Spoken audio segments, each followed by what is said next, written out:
আজ Xi Jinping এর সঙ্গে প্রধান উপদেষ্টার বৈঠক। চীনা প্রেসিডেন্ট শি জিনপিং এর সঙ্গে আজ দ্বিপাক্ষিক বৈঠক করবেন প্রধান উপদেষ্টা অধ্যাপক মোহাম্মদ ইউনূস। এর আগে বৃহস্পতিবার স্থানীয় সময় রাত 10:20 তিনি বেইজিং পৌঁছান। এ সময় চীনের উপমন্ত্রী সান ওয়েডং বেইজিং ক্যাপিটাল আন্তর্জাতিক বিমানবন্দরে তাকে অভ্যর্থনা জানান। প্রধান উপদেষ্টার উপপ্রেস সচিব আবুল কালাম আজাদ মজুমদার জানান, প্রধান উপদেষ্টা সকাল 10টায় বেইজিংয়ে গ্রেট হল অব দ্য পিপলে চীনা প্রেসিডেন্টের সাথে বৈঠক করবেন। অধ্যাপক ইউনূস আজ সকাল 11:45 প্রেসিডেন্সিয়াল বেইজিংয়ে চীনা ব্যবসায়ী নেতাদের সঙ্গে একটি ইনভেস্টমেন্ট ডায়ালগে অংশগ্রহণ করবেন। চীনা বিনিয়োগকারীদের বাংলাদেশে ব্যবসা বান্ধব পরিবেশ সম্পর্কে অবহিত এবং বাংলাদেশের চীনা বিনিয়োগ আকর্ষণ করতে এই অনুষ্ঠানের আয়োজন করা হচ্ছে। প্রধান উপদেষ্টা একই স্থানে টেকসই অবকাঠামো ও জ্বালানি বিনিয়োগ, বাংলাদেশ 2.0 উৎপাদন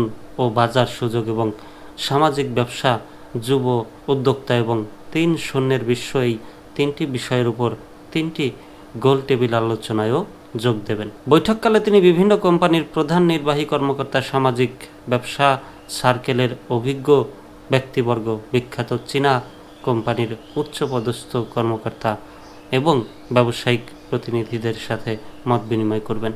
প্রফেসর ইউনূস চীনে নিযুক্ত বাংলাদেশের রাষ্ট্রদূতের সম্মানে আয়োজিত এক নৈশভোজে যোগ দেবেন। প্রধান উপদেষ্টা এখন 4 দিনের চীন সফরে আছেন। পররাষ্ট্র বিষয়ক উপদেষ্টা মোহাম্মদ তৌহিদ হোসেন, বিদ্যুৎ, জ্বালানি ও খনিজ সম্পদ, সড়ক পরিবহন ও সেতু এবং রেলওয়ে উপদেষ্টা মোহাম্মদ ফাউজুল কবির খান, প্রধান উপদেষ্টার high representative Khalilur Rahman, SDG বিষয়ক প্রধান সমন্বয়কারী এবং সিনিয়র সচিব লামিয়া মোর্শেদ এবং প্রেস সচিব শফিকুল আলম প্রধান উপদেষ্টার সাথে রয়েছেন।